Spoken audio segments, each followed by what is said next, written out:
I never thought I'd say this, and I know it'll sound dreadful coming from me, but I'm about to spoil an entire rom-com that I legitimately like. Gay! Yeah, this movie is really nice. I'm not even kidding here.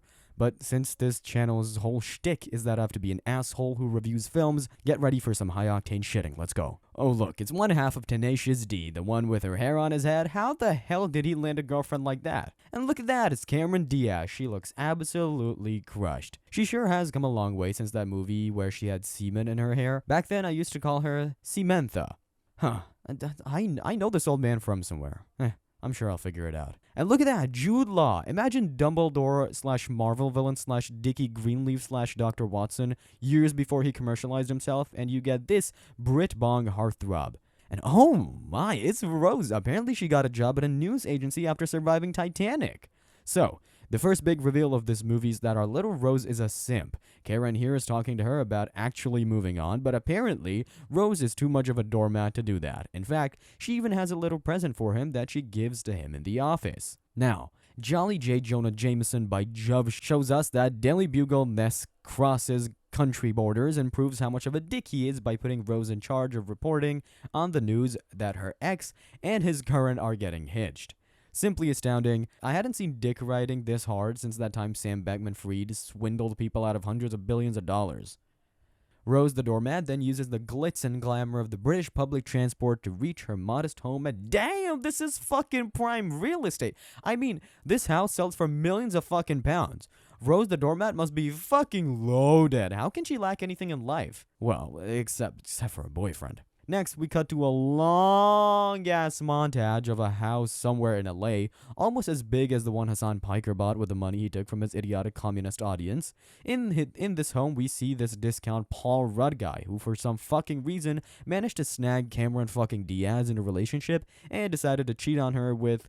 Well, it doesn't matter who. Dude, you're fucking Cameron Diaz. You should be castrated for wasting that opportunity. All in all, Samantha here decides to kick him out of the house, and the scene lasts for too fucking long. We assume it's over after she punches him in the face and has a hissy fit, but then her friend calls over to do actual work, and what does Samantha do for a living? Yeah, she's a trailer creator. This woman is the predecessor to Screen Junkies. Also, I don't know what movie managed to snag a crack whore at Harry Osborn, but I instantly want to watch it. Oh look, it's Google before they had $1 bazillion in ownership of half the planet. Anyway, Samantha decides to find a vacation spot and tries a dodgy as fuck scheme that involves switching homes with a different person.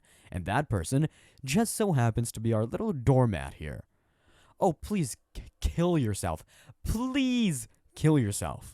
In the most unlikely of scenarios, both Rose the doormat and Samantha actually make the exchange. We get a Britbong and Cuckland and a Valley Girl cunt and the old Blighty. What could go wrong?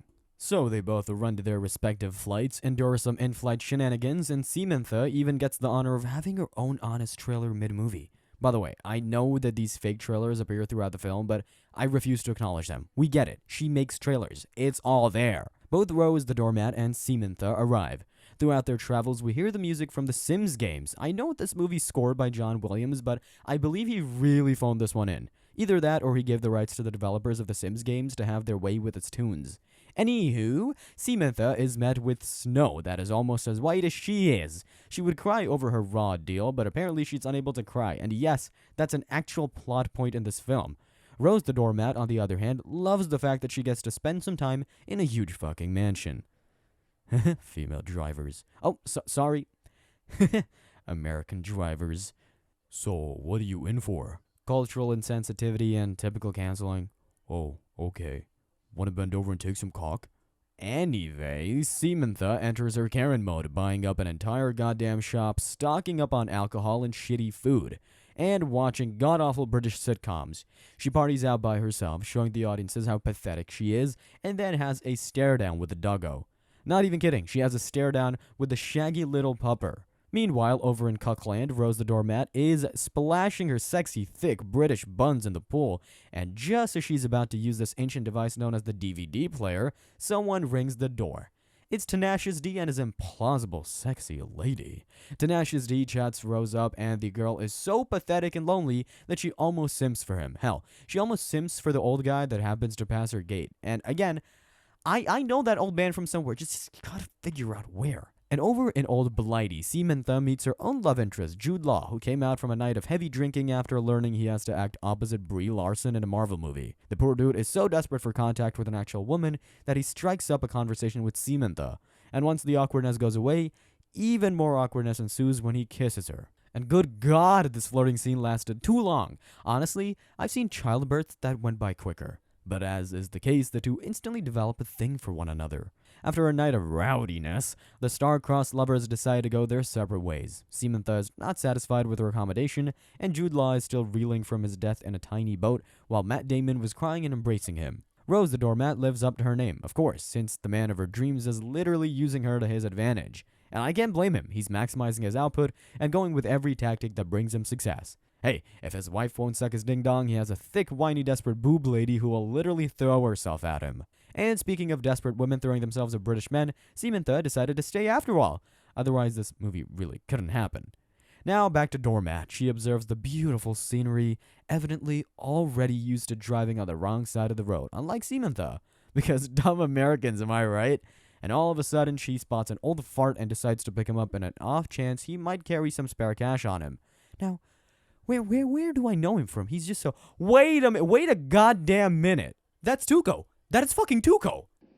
Just a day, son of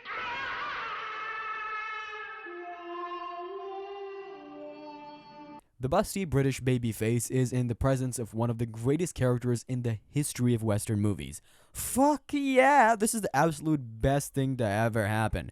How is she not dripping wet over just being in the presence of this legend? Okay. Filman, compose yourself. Anyway, oh my god, I'm speechless. Anyway, Rose the doormat admires Tuco's life so much so that she actually asks him out on a date. And he accepts. The two discuss old Hollywood, which Tuco mistakenly claims was magical. It was as much of a cesspit as it is today, if not worse. And of course, she has to bury him in her girly problems while bawling her eyes out. Not having any of her shit, he gives her some tough love and she accepts it wholeheartedly. Since not much happens during these scenes, let me speedrun them for you. The two spend another night together, then decide to go on a date. While at the date, she tells them she cannot cry. She also assumes he has multiple lovers due to him names-dropping some women while talking on a cell. Back at the cottage, she activates her autism on by saying that him entering her home would be complicated or some shit. The two part ways. Riveting, huh?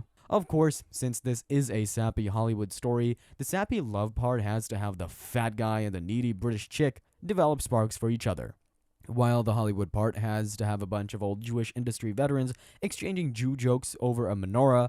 The evening ends with Tenacious D giving Rose the doormat a few beta male cheek kisses. The conflict has to happen. Samantha is contemplating a simple fact: bona fide British guy that looks like he might play opposite Robert Downey Jr. at some point, or go back home and spend your days drowning in trailers and pricey wine. She makes her decision. Surprise. Look, I won't lie, this scene legitimately has me smiling. I can't mock kids in a movie, especially when they're this adorable. I may be a dick, folks, but even I have limits. This scene and the scenes that follow, they're just perfect. Like, look at these scenes. I can't imagine a more fitting family picture than what I'm seeing. Again, I mock all the time on this channel, but this string of scenes, it's just so sweet. Not even gonna lie, makes me smile every single time I see it.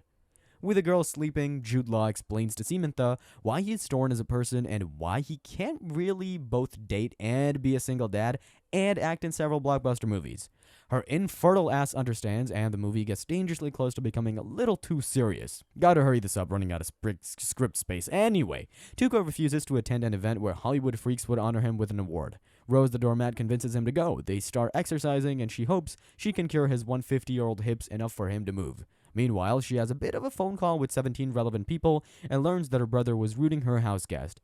It doesn't end well, but hey, at least Tenacious D got a date. I mean, look at how happy he is. He's bound to have good things in his future. Oh. Hey, the camera focused on this guy for a moment. I wonder who he is. Naturally, the two Sims drown their sorrows in alcohol and desperation kicks in. These two are gonna fuck. Yep, montage of everything is going well starts up. Enjoy the saccharine sweet shit, folks. See that? This seems like a life goal. Be British, fuck Cameron Diaz, confess your love to her, refuse to elaborate, leave. More cockiness on this end, folks. Some added conflict as Tenacious D tries to uncuck himself with this girl again, leaving poor little busty doormat behind. I swear, that girl can't catch a break. She needs an icebreaker is what she needs. At the 0 hour, both the doormat and Tenacious D are getting the "please take me back" treatment from their respective exes.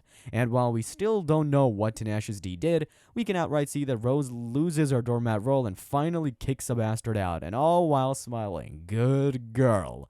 So, our little Rose wears a sexy dress while Tuco brags about his Hugo Boss outfit. Remember, folks, Tuco's character in the movie is Jewish. Just Google Hugo Boss and read his bio. You might find a few things interesting. Anyway, they go to the event, Tenacious D joins soon after, and as if this movie wasn't predictable enough, they kiss and become a couple. Samantha finally prepares to leave old Blighty behind, but miraculously, she begins to cry the second she's out of Jude Law's range. Desperate for more UK dick, she literally runs into him as if he were Joey from IGN Sci-Fi Speed Dating Show. Look it up, nerds. The two crybabies connect, and how does it all end? Well, you know how it ends, my friends. As sappy as possible. I'm not crying. You're crying. Shut up.